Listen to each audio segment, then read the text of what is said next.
Imagina despertar una mañana y descubrir que cada lucha en tu vida, cada dolencia física, cada momento de confusión y dolor, proviene de una única y aterradora verdad, una que ni siquiera es tu culpa. Te das cuenta de que tus manos temblorosas, tu dificultad para respirar, tus pensamientos nublados, todo se remonta a decisiones tomadas antes de tu nacimiento. Tus padres, obsesionados por mantener la pureza de tu linaje, te han condenado a una vida de sufrimiento. Descubres que tu madre es tu prima, tu padre es tu tío, tu abuela también es tu tía abuela. El árbol genealógico no se ramifica, es una enredadera enredada que se ahoga en sus propios espirales. No eres fruto del amor, sino de un calculado programa de crianza diseñado para preservar el poder y la riqueza, sin importar el coste humano. Esto no es ficción. Fue la realidad de innumerables mujeres a lo largo de la historia, atrapadas en una red de destino genético que nunca eligieron. Antes de sumergirte en estas historias olvidadas de supervivencia y sufrimiento, si te gusta aprender sobre las verdades ocultas de la historia, considera darle a me gusta y suscribirte para recibir más contenido como este. Y, por favor, comenta abajo para saber desde dónde nos escuchas. Me parece increíble que estemos explorando juntos estas historias antiguas, de diferentes partes del mundo, conectados a través del tiempo y el espacio por nuestra curiosidad compartida por el pasado. Para comprender las historias de estas mujeres, primero debemos comprender la lógica retorcida que generó su sufrimiento. Durante siglos, la realeza europea creyó que casarse con alguien de su mismo linaje preservaría su derecho divino a gobernar.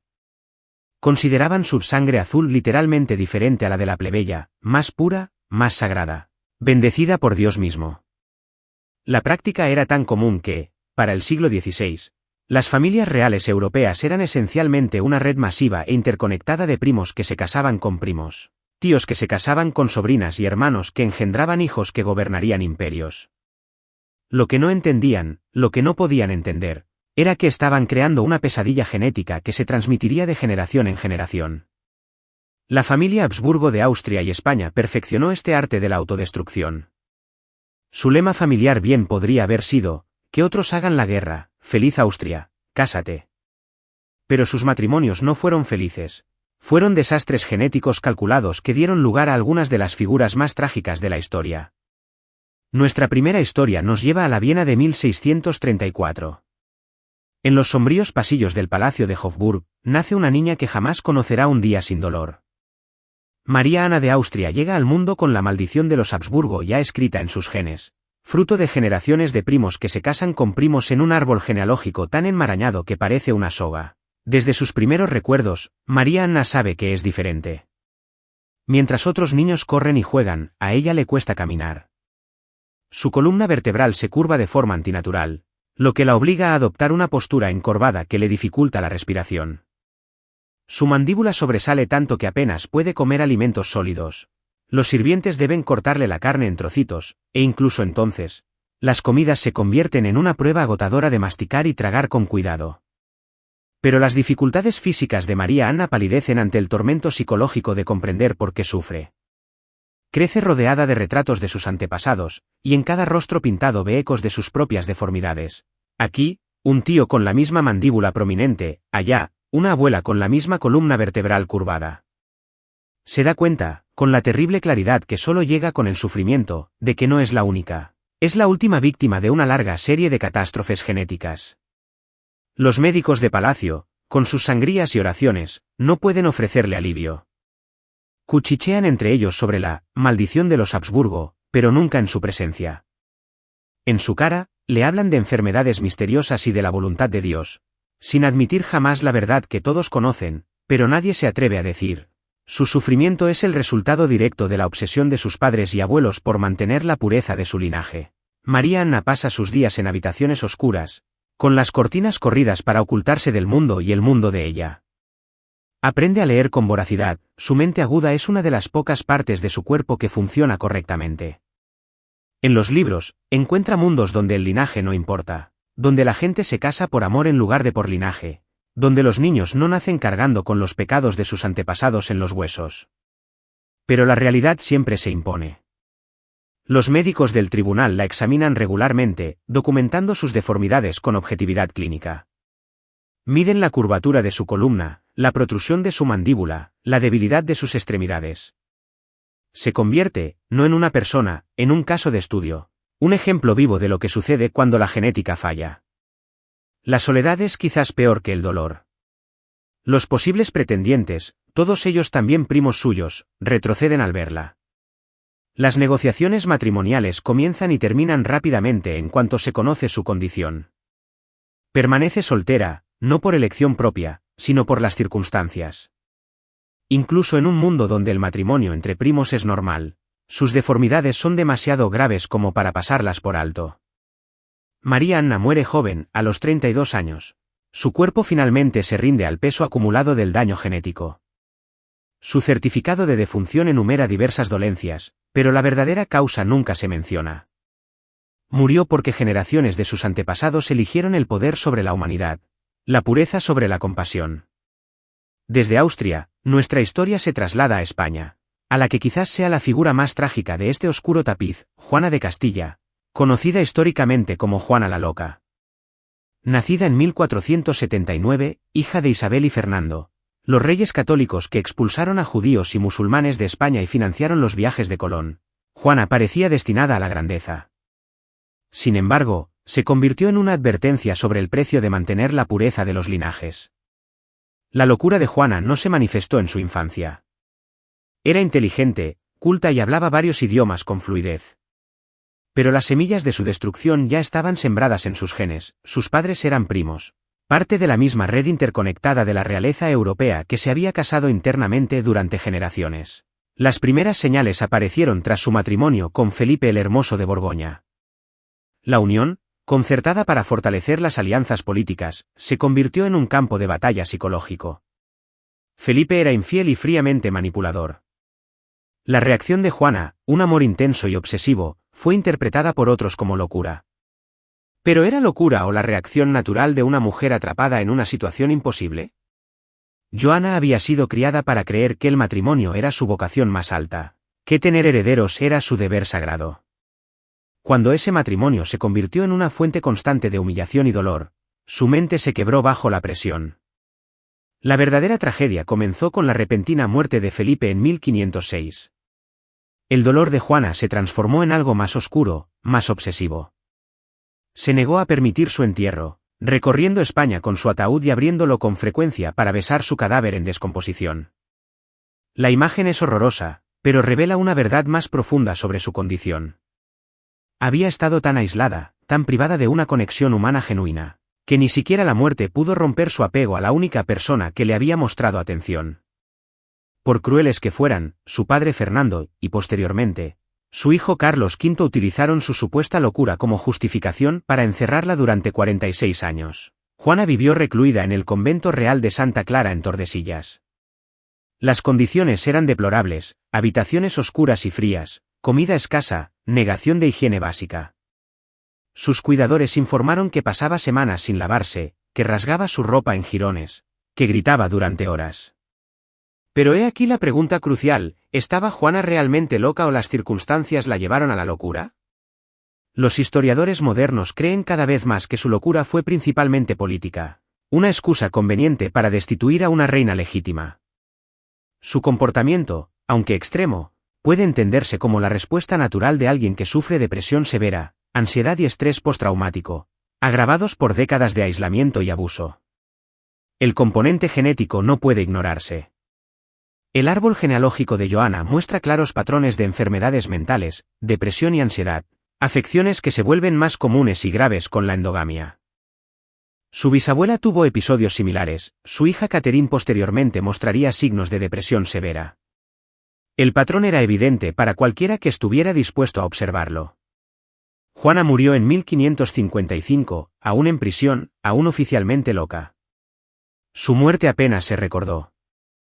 Había sido borrada de la memoria pública décadas antes, descartada como una loca inoportuna en lugar de ser reconocida como víctima de un sistema que priorizaba la conveniencia política por encima del bienestar humano.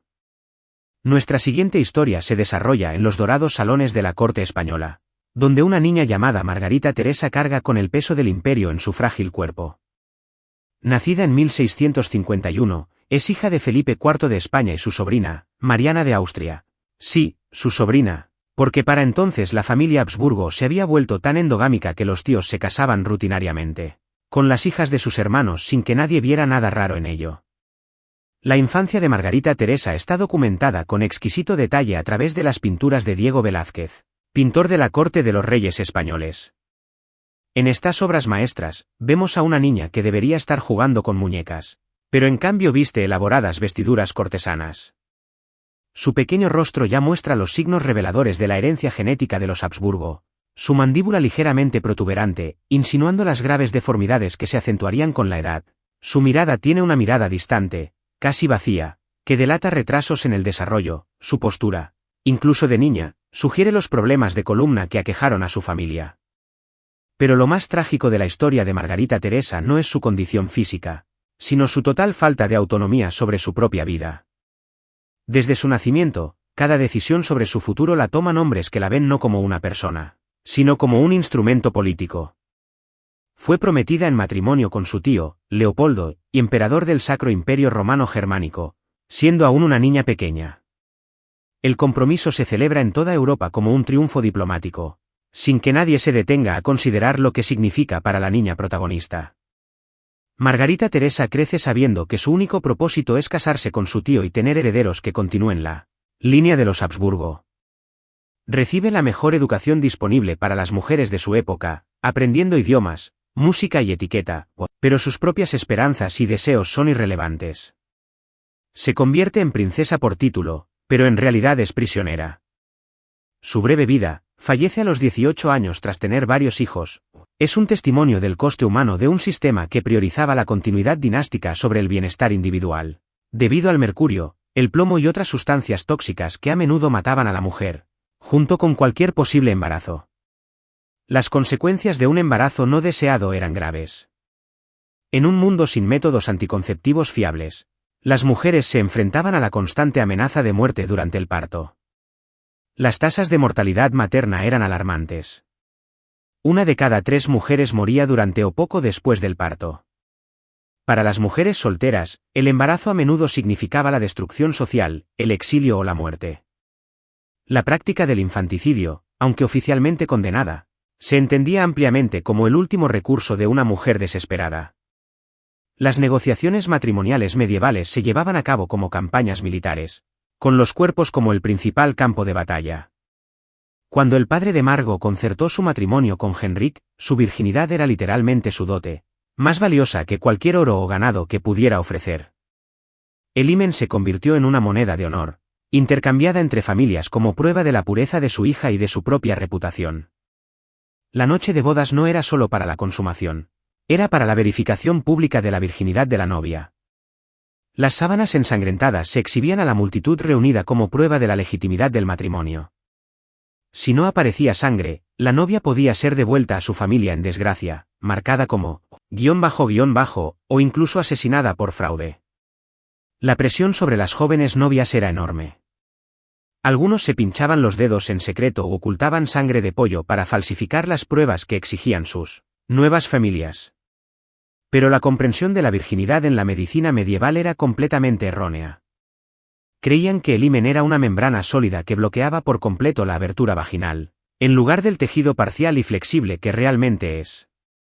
Creían que su ausencia era prueba absoluta de actividad sexual, cuando en realidad podía romperse al montar a caballo, levantar objetos pesados o simplemente por variaciones naturales de la anatomía. La doctrina eclesiástica de la consumación generó sus propias prácticas peculiares.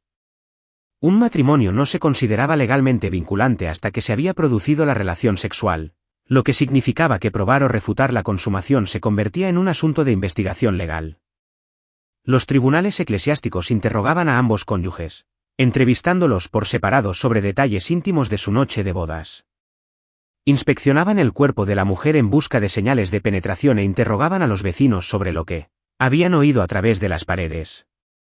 Las posturas sexuales medievales estaban estrictamente reguladas por la doctrina eclesiástica, pero la realidad era mucho más compleja. La postura del misionero no solo era la preferida, sino la única que no condenaba el alma al infierno. La Iglesia enseñaba que cualquier postura que colocara a la mujer encima era contra natura porque violaba el orden natural de la dominación masculina. La penetración trasera se consideraba bestial, vinculando la sexualidad humana con las prácticas de apareamiento animal.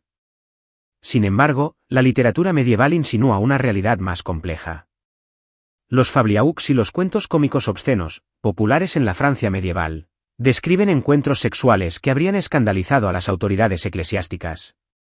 Estas historias, a menudo narradas por trovadores ambulantes en tabernas y plazas de mercado, revelan un mundo de sombras donde las parejas experimentaban con prácticas prohibidas a pesar de la amenaza de la condenación eterna. El poeta francés Andreas Capellanus, escribiendo alrededor del año 1184 después de Cristo, describió elaborados rituales de cortejo que incluían instrucciones detalladas sobre posturas y técnicas sexuales. Su obra sugiere que, al menos entre la nobleza, existía una comprensión sofisticada del placer sexual que trascendía las restrictivas enseñanzas de la Iglesia. Sin embargo, estas prácticas eran secretos peligrosos. Descubrirlas podía acarrear la excomunión, el exilio o la muerte. La gente medieval vivía aterrorizada por demonios sexuales que, según se creía, se aprovechaban de los humanos en sus momentos más vulnerables. El súcubo y el íncubo no eran solo folclore, sino realidades médicas y teológicas aceptadas. Las autoridades eclesiásticas enseñaban que estos demonios podían adoptar forma humana para seducir a hombres y mujeres, robándoles su vitalidad mediante el coito. La súcubo, un demonio femenino que seducía a los hombres, era culpada de poluciones nocturnas, sueños sexuales y cualquier pensamiento sexual fuera del matrimonio. Los teólogos medievales desarrollaron elaboradas teorías sobre el funcionamiento de estos demonios. Creían que un demonio podía primero adoptar forma femenina para recolectar semen de un hombre, y luego transformarse en forma masculina para fecundar a una mujer con la semilla robada.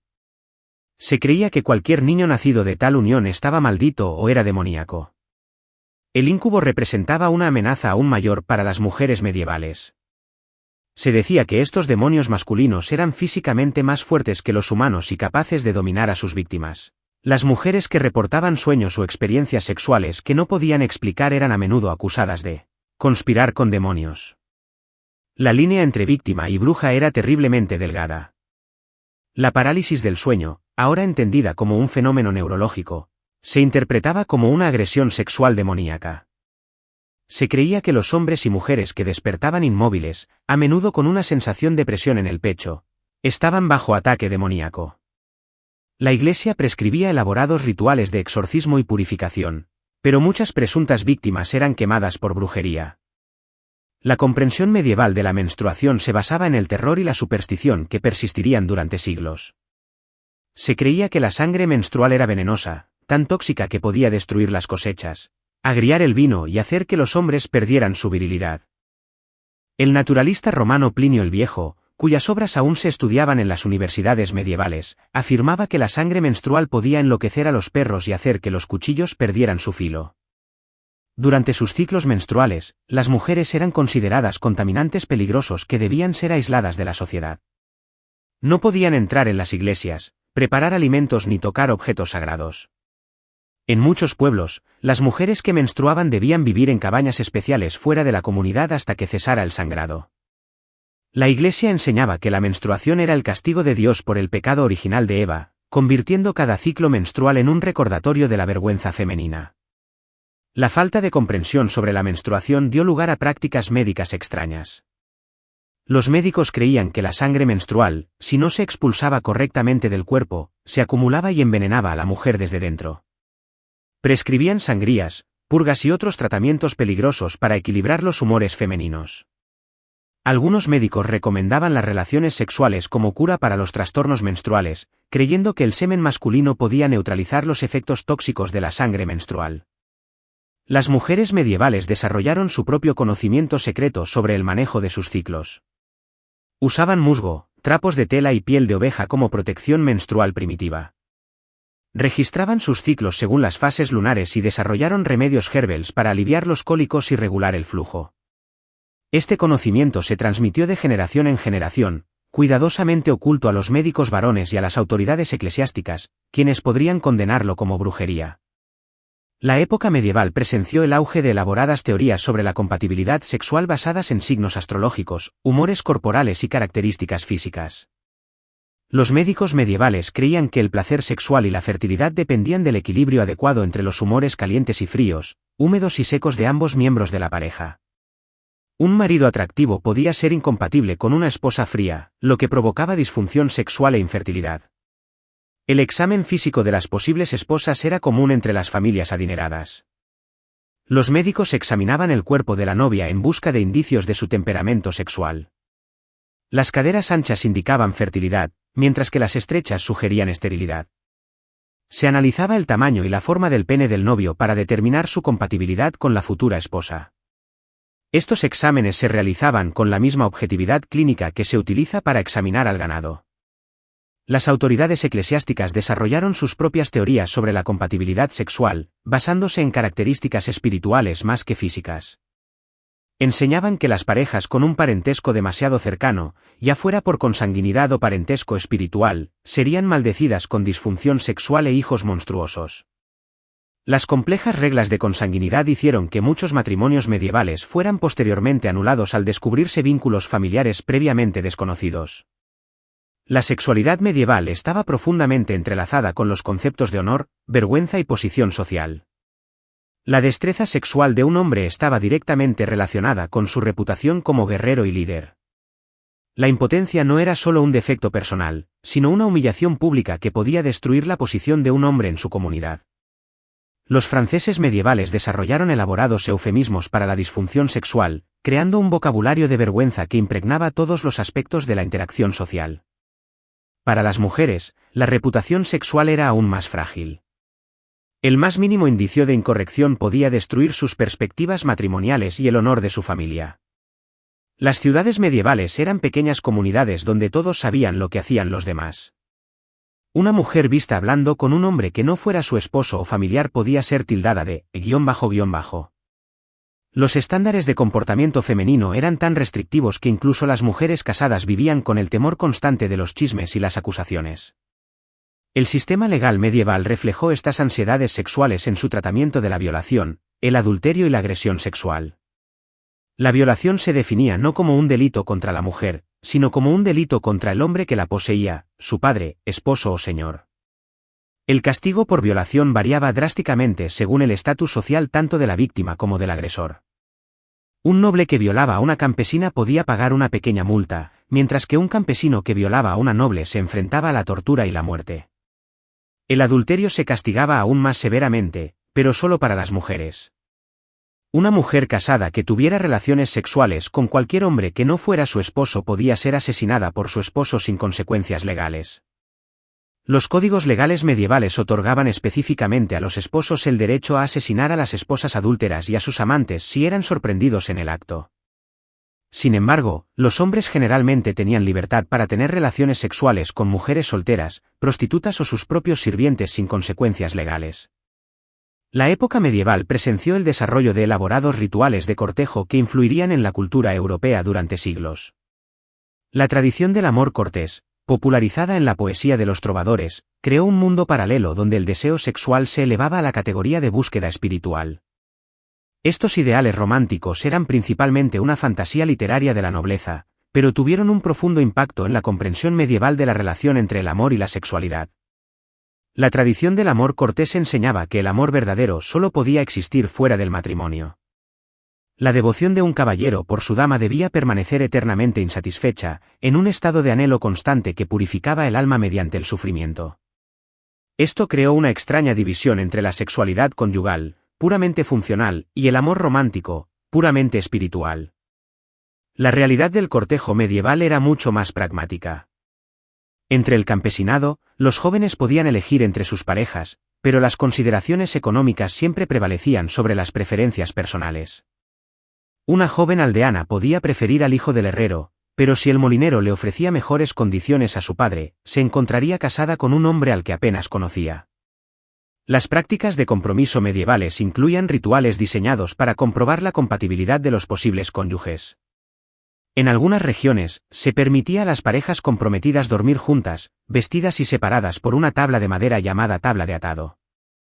Esta práctica permitía a las familias evaluar la compatibilidad física de la pareja sin riesgo de embarazo ni contravenir la doctrina de la Iglesia sobre las relaciones sexuales prematrimoniales. La época medieval heredó una compleja tradición de magia sexual y rituales de fertilidad de culturas paganas anteriores. Estas prácticas fueron reprimidas por la persecución cristiana, pero nunca desaparecieron por completo. Los campesinos medievales continuaron practicando antiguos rituales de fertilidad, a menudo disfrazados de celebraciones cristianas o incorporados a la medicina popular. La celebración del 1 de mayo conservó una fuerte connotación sexual a pesar de los intentos de la Iglesia por suprimirla. Los jóvenes pasaban la noche en el bosque, supuestamente recogiendo flores y ramas para decorar el pueblo. En realidad, el 1 de mayo era una oportunidad para la experimentación sexual y el cortejo fuera de las restricciones habituales de la vida aldeana. Se calculaba que muchos embarazos eran resultado de los encuentros del 1 de mayo, lo que provocó un aumento repentino de los nacimientos en febrero. Las celebraciones nupciales incluían numerosos rituales de fertilidad diseñados para asegurar el éxito reproductivo de la pareja. A la novia se le podía rociar con cereales o frutos secos para favorecer el embarazo. El lecho nupcial se bendecía con agua bendita, pero también se preparaba en secreto con hierbas y amuletos que, según se creía, potenciaban la fertilidad. Estas prácticas representaban un intento desesperado por controlar la reproducción en un mundo donde la mortalidad infantil era devastadora y la supervivencia familiar dependía de la procreación. La concepción medieval era una extraña mezcla de filosofía aristotélica, doctrina cristiana y sabiduría popular. Los médicos medievales creían que tanto hombres como mujeres producían semen que se combinaba durante el acto sexual para crear una nueva vida. Enseñaban que el orgasmo femenino era necesario para la concepción, lo que dio lugar a la trágica creencia de que las mujeres que se embarazaban tras una violación debían haber disfrutado de la experiencia. Los pueblos medievales desarrollaron teorías elaboradas sobre cómo influir en el sexo del feto. Creían que la concepción durante ciertas fases lunares daría lugar a niños varones, mientras que en otras fases, a niñas. Se creía que la posición de las estrellas en el momento de la concepción influía no solo en el sexo del niño, sino también en su personalidad y sus perspectivas de futuro. La época medieval presenció el desarrollo de métodos cada vez más sofisticados de control y vigilancia sexual. La Iglesia estableció redes de informantes que informaban sobre la vida privada de sus vecinos. La confesión se convirtió en una herramienta para recabar detalles íntimos sobre prácticas sexuales, y los sacerdotes interrogaban a los penitentes sobre sus momentos más íntimos. El auge de la Inquisición en el siglo XIII trajo consigo nuevos niveles de persecución sexual. Los presuntos herejes eran torturados para que confesaran no solo sus creencias religiosas, sino también sus prácticas sexuales. Los manuales de interrogatorio utilizados por los inquisidores incluían preguntas detalladas sobre posturas sexuales, frecuencia de las relaciones sexuales e incluso las sensaciones físicas experimentadas durante el acto sexual. Las cárceles medievales incluían castigos especiales para los delitos sexuales. Las mujeres condenadas por adulterio podían ser encerradas en jaulas tan pequeñas que no podían mantenerse en pie, alimentadas únicamente con pan y agua hasta morir de hambre. Los hombres condenados por violación podían ser castrados públicamente antes de ser ahorcados. Estos castigos extremos estaban diseñados no solo para castigar a los culpables, sino para aterrorizar a toda la comunidad y lograr sumisión sexual. La época medieval produjo una vasta literatura de consejos e instrucciones sexuales, aunque la mayor parte permanecía oculta al común de la gente. Los textos médicos incluían descripciones detalladas de posturas y técnicas sexuales, pero estas solo estaban disponibles para médicos cultos y mecenas adinerados. El medieval promedio aprendía sobre sexo a través de conversaciones susurradas, canciones populares y la amarga experiencia del ensayo y error. La Iglesia produjo su propia literatura sexual, pero se centraba principalmente en catalogar los pecados en lugar de brindar una guía positiva. Los manuales penitenciales enumeraban cientos de prácticas sexuales con sus correspondientes castigos. Estos textos revelan una fascinación por los detalles sexuales que contradice la postura oficial de la Iglesia sobre el celibato y la pureza. Los manuales matrimoniales medievales escritos para mecenas adinerados ofrecen una visión de la vida sexual, de la nobleza. Estos textos ofrecían consejos sobre todo, desde técnicas para la noche de bodas hasta la gestión de las relaciones sexuales durante el embarazo. Revelan una comprensión sofisticada del placer sexual que permanecía oculta al público general, pero que claramente practicaban quienes podían permitirse privacidad y discreción. La época medieval presenció el desarrollo de métodos cada vez más elaborados de castigo y control sexual. El cinturón de castidad, aunque probablemente menos común de lo que sugiere la cultura popular, representa las medidas extremas que algunos medievales utilizaban para controlar la sexualidad femenina. Estos dispositivos no eran solo restricciones físicas, sino símbolos del terror que rodeaba la autonomía sexual femenina. Los burdeles medievales eran legales e ilegales a la vez. La Iglesia condenaba oficialmente la prostitución, pero las autoridades seculares solían autorizarla y regularla. Las ciudades medievales mantenían zonas rojas oficiales donde las prostitutas trabajaban bajo supervisión gubernamental. Estas mujeres debían llevar ropa distintiva, residir en zonas designadas y someterse a exámenes médicos periódicos. La época medieval produjo algunas de las costumbres sexuales más extrañas de la historia europea.